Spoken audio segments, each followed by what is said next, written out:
It's our pleasure to welcome you to Las Vegas, Nevada, where the local time is approximately 5:30 Pacific Daylight Time.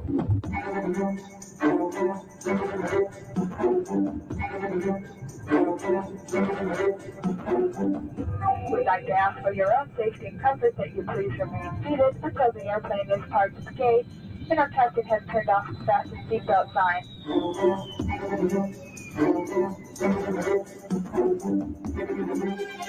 I'd like to wish you all good luck here in Las Vegas. Thank you, and have a pleasant evening. Win! We're going to win, naturally. We think always that we're going to win. I would never say we're going to lose. I'm going to win because I played $25 with you. I think I'm going to make about $1.5 million and retire for the rest of my life. There's one ambition, to come to Las Vegas.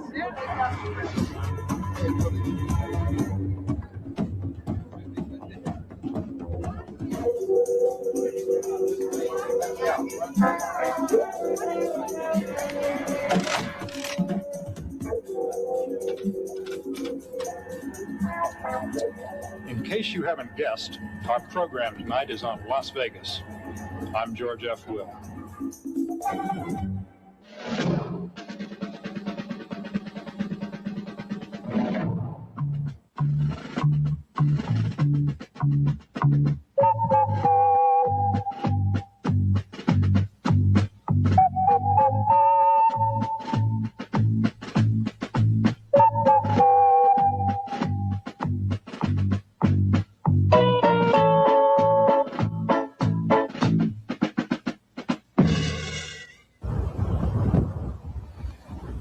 This is the American desert in southern Nevada. It is harsh and inhospitable land. Nothing very nourishing grows here. But something very profitable has grown here. A very strange city. The city is a caricature of the American character. It is devoted to the single-minded pursuit of happiness, and it defines happiness as the successful pursuit of unearned income.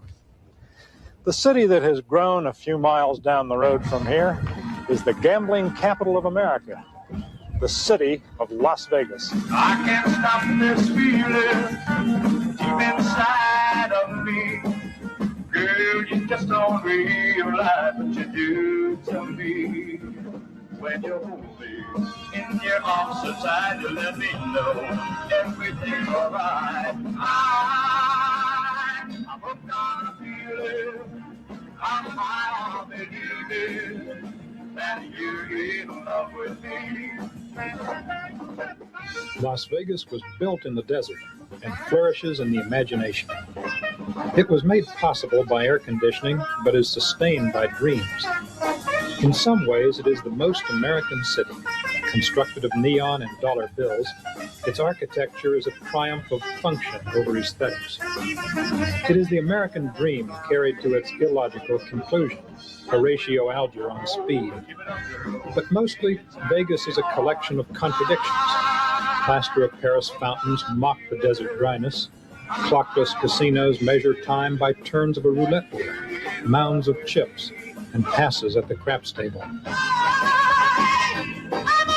And when money gets tighter in Minneapolis or Miami, it gets looser here. Recession? Never heard of it. And if you want to get a room, make your reservation early. Last year, Vegas played host to as many people as live in London. Visitors left behind a sum of money equal to the gross national product of Ecuador. This year promises to be even better. I don't believe it, that you're in love with me. Why do they come here, and what happens to them when they get here? Hank Greenspun is editor and publisher of the Las Vegas Sun. He came here 30 years ago from New York. I asked him why most people come to Vegas. They come here to get satisfied, I guess. They come here the same as the men came to northern Nevada in 1860. It's a gold strike. It's glittering, spectacular. They came to southern Nevada in 1900 for silver. The glitter, the glamour of silver. They came to They come to Las Vegas for practically the same, to be transformed from a drab, lusterless, uneventful life, almost jaded, into excitement. Glamour, action, all the things that they see on television and that they hear about that are part of the Las Vegas scene. I don't think they're disappointed, but they come looking for that. They come looking for the lights, the entertainment, the spectacle of a gambling casino. All of us look for a change, look for more excitement in our lives.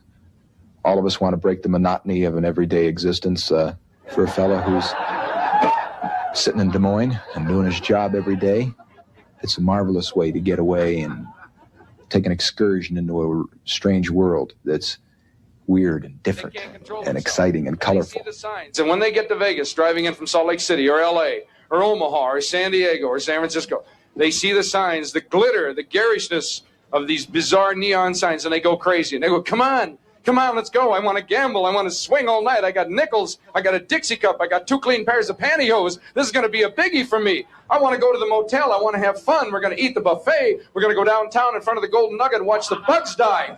We're going to see a pornographic movie in the intimacy of our own room. Come on, this is it. I want to go to Billy Jackson Boogie all night. I want to go to Dirty Sally's and look at a change purse. I want to have fun. I want to go crazy.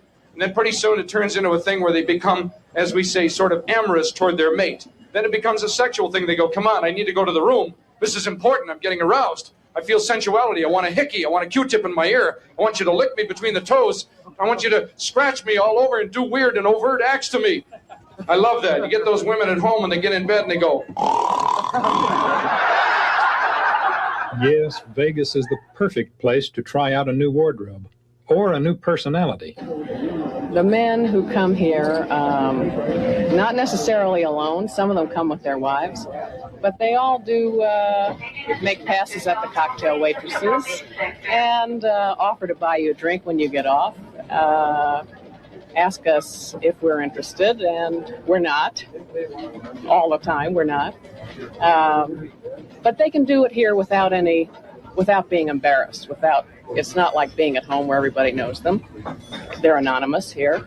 But anonymity is about the only thing you can get free. Running a legal bordello is just like running any other type of business. The only difference is the commodity is different. And most of the gentlemen... They don't say prostitution is legal here. What they say is it's not illegal. In some Nevada counties, however, the world's oldest profession is officially okay.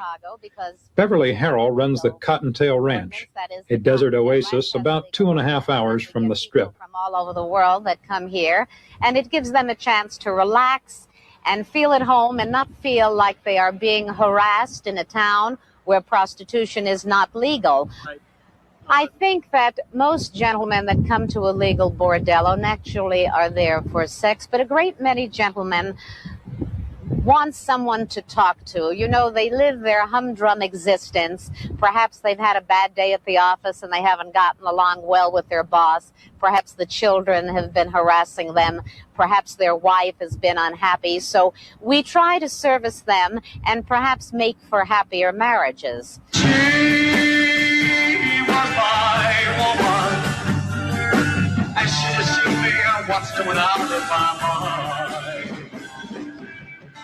The Chamber of Commerce likes to boast that there is something for everyone here, from round-the-clock entertainment to sightseeing tours of Hoover Dam. Ladies and gentlemen, you are now standing on the Nevada ramp, the power plant at Hoover Dam. Hoover Dam is located in Black Canyon on the Colorado River. Hoover Dam stands 726.4 feet in height. It is 660 feet thick at its base. Other boosters insist that the town's biggest attraction is its imported talent, all those refugees from Hollywood and Broadway whose names light up the Strip. But it was gambling that first brought people to Vegas, and it is gambling that keeps them coming. We have to keep substantial cash reserves to be able to pay those customers if they win, and we keep most of our cash in that little safe down there, approximately $200,000 to $300,000 at any given time.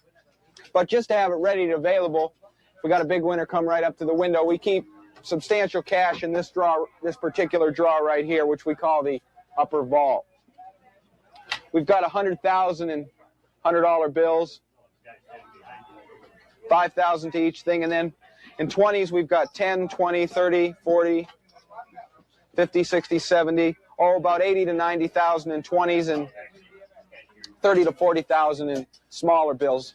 We keep most of the 1s and the 5s and the 10s down in this draw down here. And we've got, 25, 5, 10, 20, probably another 50 to 60,000 in this draw. We keep most of this money right here available so that anytime we do have a big winner, we can pay them right off on the spot.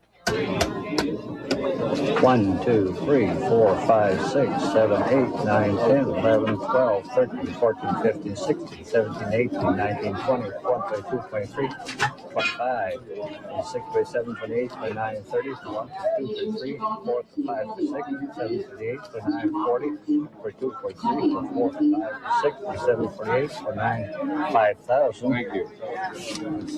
Well, thank you very much. Sure, there are winners. What game would last long without winners?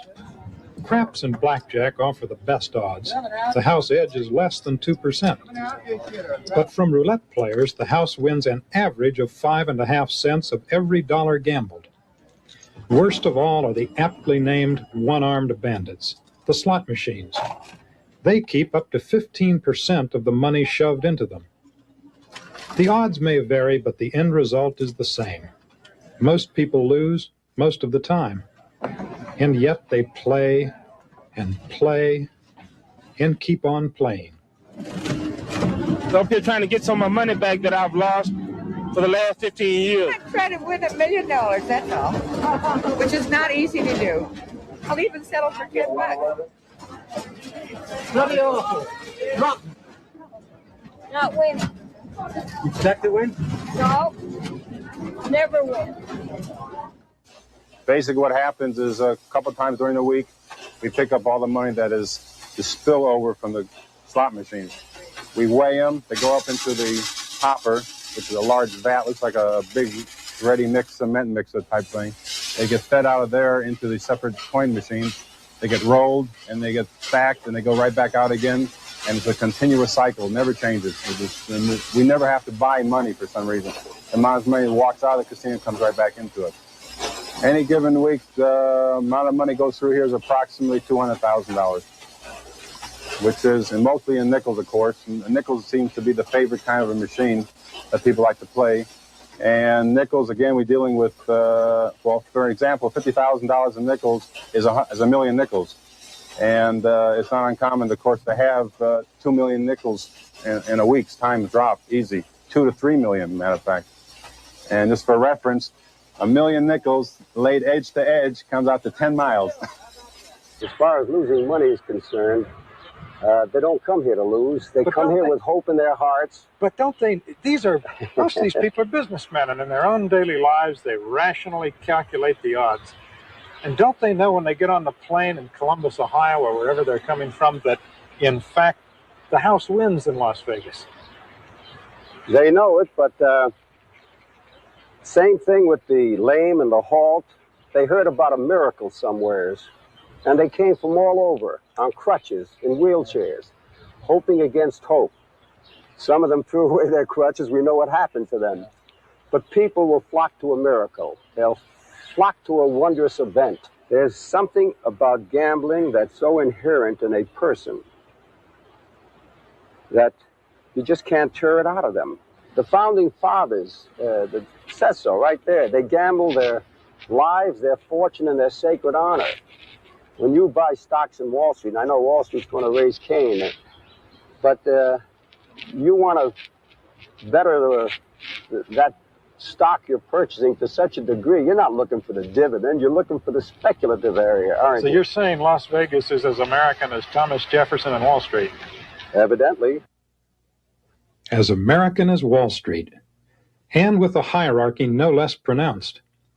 Near the top are those exalted gamblers called high rollers, the acknowledged big spenders and big losers whose whims are catered to.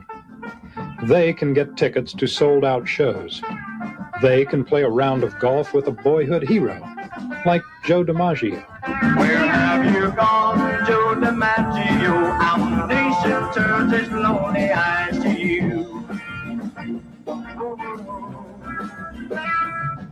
It was for the high roller that the Vegas junket was invented. On a junket, the high roller gets free transportation, free room, free entertainment. The man who invented the junket is Julie Weintraub, a former jewelry salesman from Brooklyn, known as Big Julie of Vegas. His junketeers help fill the casino at the Dunes Hotel. I hate to see anybody lose a lot of money. When a fellow goes overboard, I try to calm him down. And I had a friend of mine shooting crap, and he just couldn't do anything right. He was a very wealthy man, but nevertheless, it got to the point where he started to lose and started to bang the table. He'd get spread out, 7 to lose, and maybe he was stuck 20 or 30,000 bucks, and he was on his way to lose all kinds of important money. I got a hold of him. I says, Al, come on with me a moment. He says, where are we going? I says, come on with me. It's very important. I took him across the street. Didn't know where he was going. And I bought 2 tickets and walked him into the movies. And we sat down. He says, are you crazy? What are you doing here? I says, let's relax for an hour or two. And we saw the movie. We came out 2 hours later, and he started to play. And it was a changed man. He won a few. It didn't make any difference anymore. But he got all that disgust out of him. Said something just then that fascinates me. This was a wealthy man who had lost about $20,000 to $30,000, and you said he was on his way to losing important money. Well, to the untutored ear, that sounds like important money. Well, what's a big loser in Las Vegas? Well, you can lose $100,000, $150,000. This man is capable of losing this kind of money. But when they win, they figure, well, how long has this been going on? Now they got to just stay there and break the house. Well, there's no way you're going to break this house. The odds are very minute, but nevertheless they favor the house. And the house can't back away, it stays there. And the longer that player stays there, the less chance he has of winning. But he could win vast sums if he just wins it and gets out of here. I'd love to see it. But they don't do that? They don't do it. They're going to stand there, try to double it and treble it and quadruple it, and the first thing you know, they've thrown it all back, and then they start cashing their checks. And this is the heartbreaking part of it. What do you say to the people who say, Julie, it's all very well to say it doesn't make a dent in him to lose $20,000, $30,000, $100,000, but he could give the money to the community chest. Give it to the March of Dimes. Well, I tell you something. It's true. You know, I think every man has some kind of vice. But, you know, Nick the Greek said something many years ago. The 2 most important things about gambling is the 2 most exciting things, rather. First, to win, and second, to lose. But they're both exciting. Excitement. Is that what gambling is all about? That's part of it, of course. But there are probably as many reasons for gambling as there are gamblers. Some use gambling to improve their image of themselves. For a few hours, a few expensive hours, they can be cool and steely-eyed and in control, like Amarillo Slim, today's best-known poker player. Do you understand what I said about that thing? I mean it. If I bluff and he sees my hand, put your life jacket on that camera. It's a dog. Others enjoy the spotlight that shines on anyone playing a big pot or rolling hot dice. Some gamblers love risk for its own sake, and there are some who seek, by a roll of the dice or a turn of the roulette wheel, to change their lives, to make all their dreams come true. In hard times, gambling flourishes. Economic troubles seem to fuel the need to hope and the willingness to take a chance. At the MGM Grand Hotel on the Strip, we brought together 4 longtime observers of the gambling world to talk about it. I hustle all the time. I hustle everybody I see to shoot the dice. Tag them on. And a lot of them win. There are plenty of winners. I'll tell you what I did. There's a fella that's having one of them benefit shows in Oklahoma City. That Dale Robinson and all them guys is up there. And there's a fella got the airplane line. So he did $12,000. He said he would go 6 if I'd go 6. And the guy that owned the airplane line was a crapshooter. So they called me up and I said, yeah, I'll go with the 6. I'll send him out here after it. So I'm going to get him out here. And damn if he didn't come out here and take the 6, win $72,000. So the lamb got the butcher. Poker is different from craps. It's people, they come to play and they stay 4 or 5 days sometimes before they go to bed. But if you stay out here, you have to adjust yourself when to sleep. That goes for the people that live here. Joe Bernstein, who is quite a famous player around here and been shooting craps around here probably for 20 years. One time I remember he was shooting dice and he was $10,000 or $15,000 loser, and the fellow at the game dropped dead. And Joe just said, give me the dice. He wanted to go on. He couldn't. He said, they'll come after this fella. Don't worry about him. Just give me the dice. I want to play. Across the street, man dropped dead, his head down. He was dead, and they said, deal around him. He had a big interest in the place. They just dealt around him and kept playing. Things go on here, and I guess really the only way to sum it up, it's like at an adult Disneyland. You can expect to see any fantasy happen here. If they had a questionnaire and said, who do you think is the greatest American of the 20th century? I'd put down Walt Disney. I think that he's got the ticket. Rome receives, they estimate, 2.5 million visitors a year to the Vatican and to St. Peter's. And Disneyland did 9 million and Disney World did 10 million last year. So Walt is outdrawing Jesus. I think that there's a lesson there. That's my man, Walt Disney. I think he's the greatest.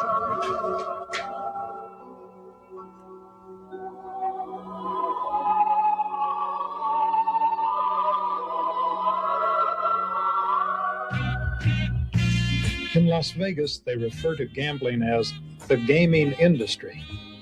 This industry is as American as the pursuit of happiness, and it is suited to today. Today, the government is tongue-lashing consumers to keep the money moving, to go out and spend for the good of the country. And in an age of high inflation, you don't need to be Ben Franklin to know that a penny saved is ridiculous. Gambling chips are plastic, something an American can believe in, unlike the currency. Softly, softly falls the plastic on the green baize, with never a metallic clank to recall reality.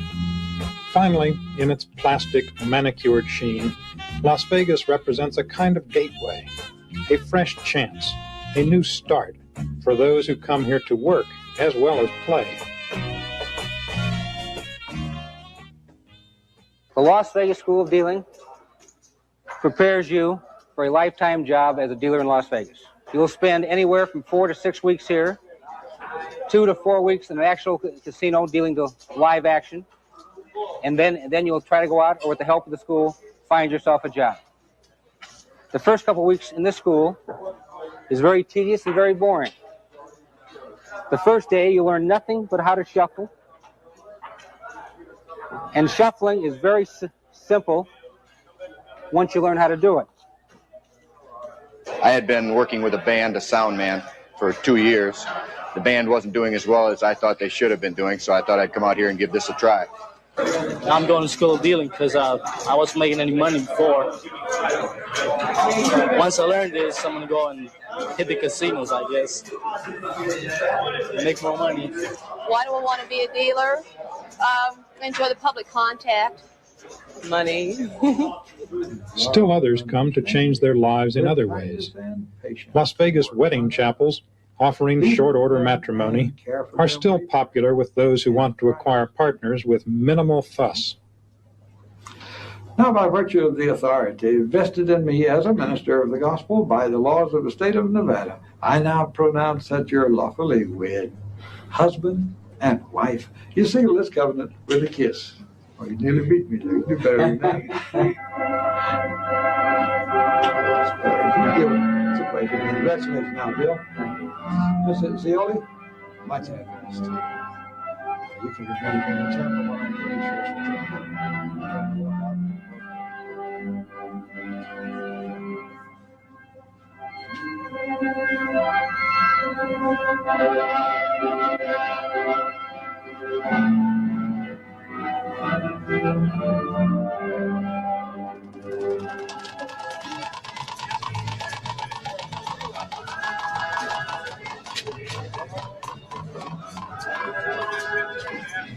Number 1. Las Vegas owes its prosperity to the strange and strangely touching human tendency to hope against all reason. People jet to this remote desert city with hopes of jetting home with lucky winnings. But they know that luck is elusive and that they probably will lose. And most of them do. The remarkable thing is that they lose cheerfully, vowing to return. Back home, they treat money seriously. Here, they lose it cheerfully. This good cheer holds the key to Las Vegas. This is a democratic city because gambling is a democratic activity. It is the ultimate equalizer. Gambling is a matter of odds, and the odds are against all gamblers, but against all gamblers equally, regardless of race, color, or creed. Most of us are losers in life most of the time, but here in Las Vegas, losing is not our fault. It is the fault of Lady Luck, and it is very comforting to know that in her bright eyes, all men are created equal.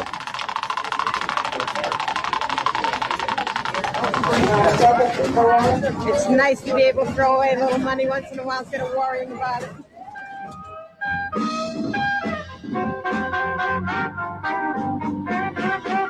Oh, life is just another scene filled with hopes and broken dreams. Oh, the nightlife ain't no goodbye, but it's my life.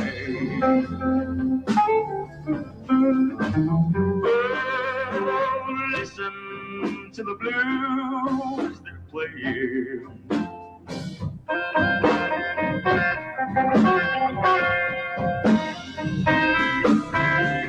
Oh, come on and listen what the blues are saying.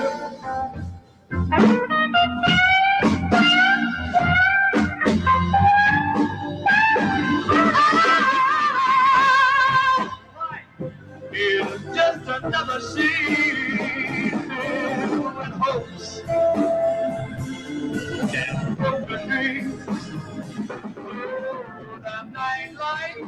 For a transcript of tonight's program, please send $1 to Assignment America, WNET 13, Box 345, New York, New York, 10019.